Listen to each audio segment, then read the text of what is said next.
Hello, welcome to Iggy's Toy Parade and Soldier. Should I start over? Let me clear my throat there. Okay, guys, sorry about that. Let's start over. Hello, and welcome to Iggy's Toy Parade and Soldier Review. This is your host, Iggy. Yay! Thank you for that. Well, guys, today we got a couple things to take a look at. One being these naval guns by BMC, and these Palms and Ferns by BMC. Now, originally, these naval guns were manufactured by CTS. It features a bronze gun, which you see here on its carriage,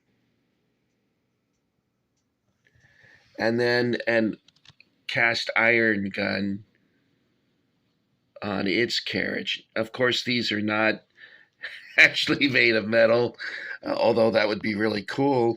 I do have one that's made out of brass that I bought at where was I when I bought that? I was in Vicksburg in their gift shop.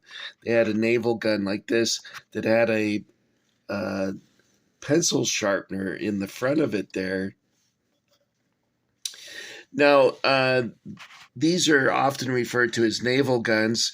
They were also used in garrison situations, fortresses. I personally bought these for a fort that I'm building for the French and Indian War. And so what's the difference between a gun made of bronze and one made out of cast iron?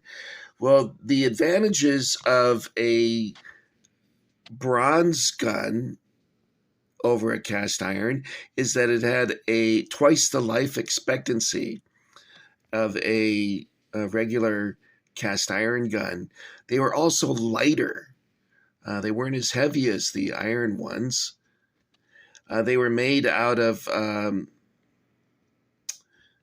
copper and tin. I'm not sure what the ratio was. In one book that I looked at, it said it was a 6-to-1 ratio. Another one said 9-to-1. So I guess it's anywhere in between. These naval guns came in various sizes, 6-pounders, up to 32-pounders. The most common ones, which you probably see here, are 12-pounders. Or possibly 24-pounders. I'm guessing these are, based on the size, they are probably 12-pounders. The cast iron guns, the disadvantage of those is that they were much heavier, and the barrel would get corroded much quicker than they would with a one of these here. And I'm speaking of in terms, of course, of actual real cannons and not these little toys here. Hopefully these don't get more corroded than this anytime soon. But they would also have a tendency, after the barrels became fatigued, to explode into fragments. Another advantage of this over the cast iron is that you could melt them down and recast them into a new cannon. And apparently the iron would become weaker if you did that repeatedly. Recycling was more difficult with this type of metal. Of course, these two metals were replaced eventually by steel, which is far superior and longer lasting than these. If you go to a fort, you can actually see these. Like if you go to Castillo de San Marcos in St. Augustine, they have some of these. And then also, I think if you go to Fort Caroline here in Jacksonville, they have a hokey little fort that was built by the Boy Scouts. Originally, the fort was built by the French Huguenots, but they were all murdered by Spaniards who came up from St. Augustine. We said, well, why did they do that? Well, the French actually attacked them first, and their fleet was completely destroyed by a hurricane. Those happen a lot in hurricane season. And the survivors washed up on shore, and the Spaniards said, "Are you Catholic?" He said, "No." They cut their throat. "Are you Catholic?" "No." Cut their throat. Eventually, some of them caught on and said, "Oh, yeah, I'm Catholic." So they changed their religion quite quickly when inspired to do so with a sharp knife.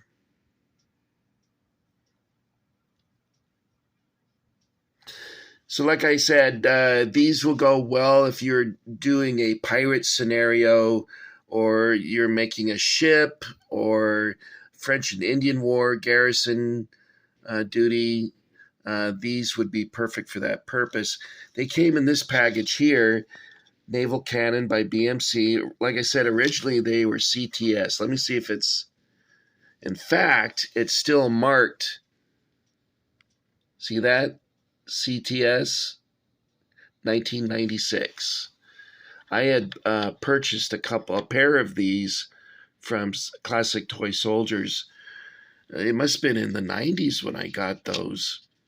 So I already had a couple of these, but when I saw this being advertised by BMC, I had to jump on it because this would make a nice expansion for what I'm doing. You might even be able to use these with your Alamo.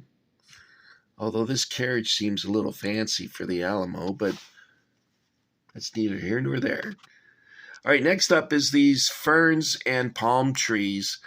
The ferns and palm trees, these were originally made by Marx, and they used them in their prehistoric play set. They also used them in Iwo Jima playset and other playsets. It comes with two different styles of fern. Let's see if I can get. There's one that has 4 broad leaves and one that has 3, which you see here.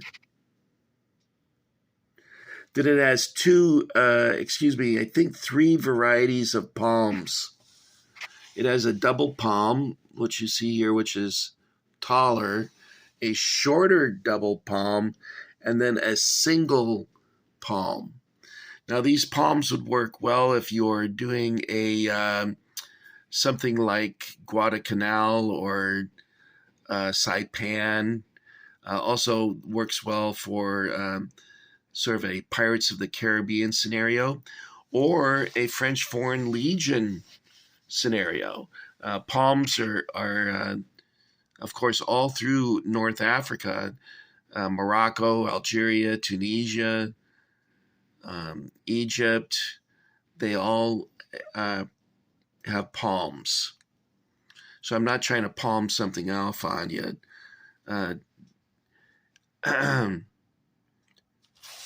Iggy, come to the office, please.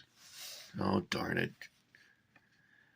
Okay, guys, that's all I've got for you today. These were originally made by Marx, of course, and then various other manufacturers picked them up, and now they're being produced by BMC, which you can see here.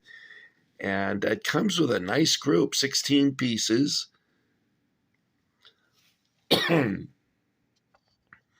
it illustrates the various things that they have there. So if you're doing a World War II Pacific theater, this would be great. I think I bought these. I have these already. I have several sets of them. And I bought these to go with my French Foreign Legion troops. And my plan is to build a French Foreign Legion fort. I already built one, but it's kind of a small scale, and I'd like to get a slightly larger one. So that's all I've got for you this time, guys.